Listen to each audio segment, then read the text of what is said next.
So, what if you could find real, lasting inner peace? And not through some, abstract philosophy, but with a straight-up practical guide. Well, that's what we're doing today. We've distilled the incredible teachings of the Dalai Lama into wisdom you can actually use for a calmer, better life. Let's get right into it. This right here is the key to everything else we're going to talk about. It completely reframes our entire experience, right? The world doesn't just happen to us. Our experience of it, whether it's joyful or frustrating, it's created from inside our own mind. So, our first step on this journey, logically, is to turn our attention inward. Before we can find peace out there in the world, we have to cultivate it in here, within ourselves.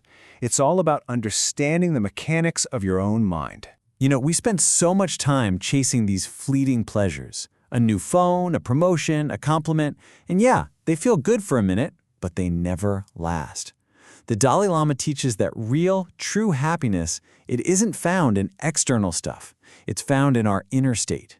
This deep sense of contentment with who we are right here, right now. And this inner state, it has this powerful ripple effect. It doesn't just stay inside you. It fundamentally changes your perception of everything. The same exact traffic jam or the same rainy day, it just looks completely different when you're looking through the lens of a peaceful mind. So, serenity doesn't come from the world changing for you, it comes from you changing. Okay, so this isn't just theory. This is a seriously practical technique. The insight is brilliant and simple.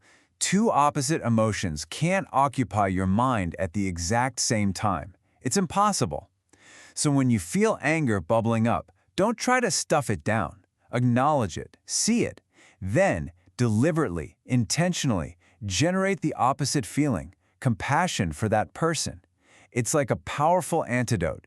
As that feeling of love or compassion grows, anger literally has no room left to exist. But here's the thing.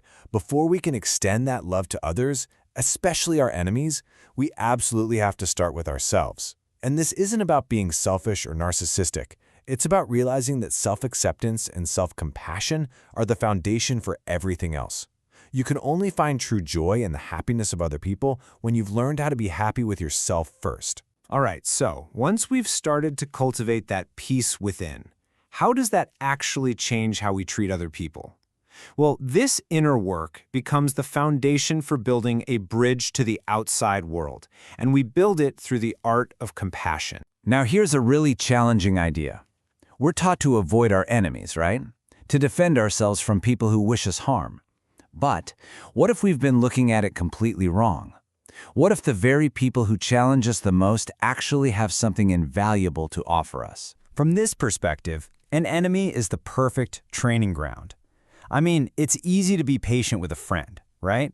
But with someone who is actively trying to provoke you, that builds real mental and emotional strength. They give us this precious, rare opportunity to develop the exact virtues we need for inner peace. This brings us to forgiveness, which gets so misunderstood. It is not a passive act of just letting it go. It's an active, conscious choice to try and understand that another person's harmful actions, they almost always come from their own suffering. We don't do it to let them off the hook. We do it to free ourselves from the poison of resentment. So, how many good deeds, how many virtuous acts are too small to even matter? The answer is zero. A big fat zero.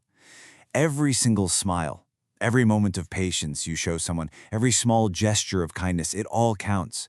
Each act is a little building block, creating a more peaceful world.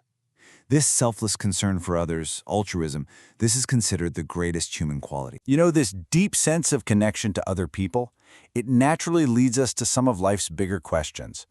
By zooming out to see the fundamental nature of reality itself, we can find an even deeper, more profound source of peace. A core concept here is impermanence. Everything changes, all the time. And while that might sound a little scary at first, it's actually a source of incredible courage. Because if everything is temporary, well then so is our suffering. Our anger, our problems, they will pass too. Realizing this deep down means we can never be permanently trapped by anything. Next up is karma. And you kind of have to forget the pop culture idea of some cosmic punishment system. In this context, karma is just the law of cause and effect, but applied to our inner world. Positive intentions and actions, they plant the seeds for future happiness. Negative intentions and actions, they plant seeds for future suffering. It's really as natural and logical as planting an apple seed and getting an apple tree. And this is what makes karma so incredibly empowering. It is not fate. Your future is not sealed. It means that you are the creator of your own future. Every single moment presents a new choice, and by learning from your past, you gain the awareness to act more wisely right now, and by doing that, you shape a better future for yourself. I love this analogy.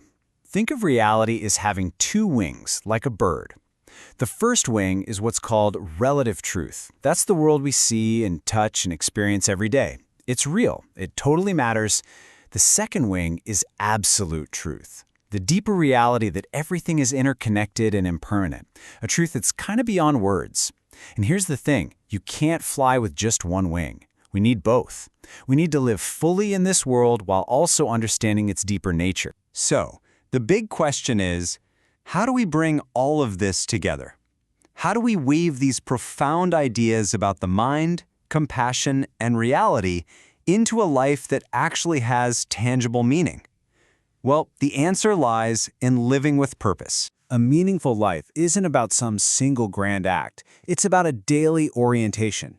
It's built around serving others and respecting all of life. And that's because you recognize that every single being shares our desire for happiness.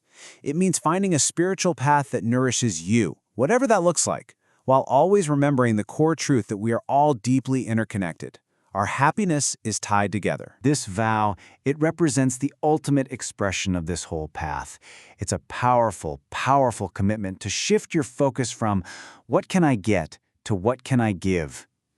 It's the engine of a truly compassionate life, and it transforms your personal practice into a real force for good in the world. And so we end by bringing it right back to you, right now. All of this incredible wisdom, it ultimately comes down to this present moment and the choices you make in it. It doesn't have to be big. It doesn't have to be dramatic. So what is one small, simple act of kindness, patience, or compassion that you can offer today? Because that, right there, is where the journey truly begins.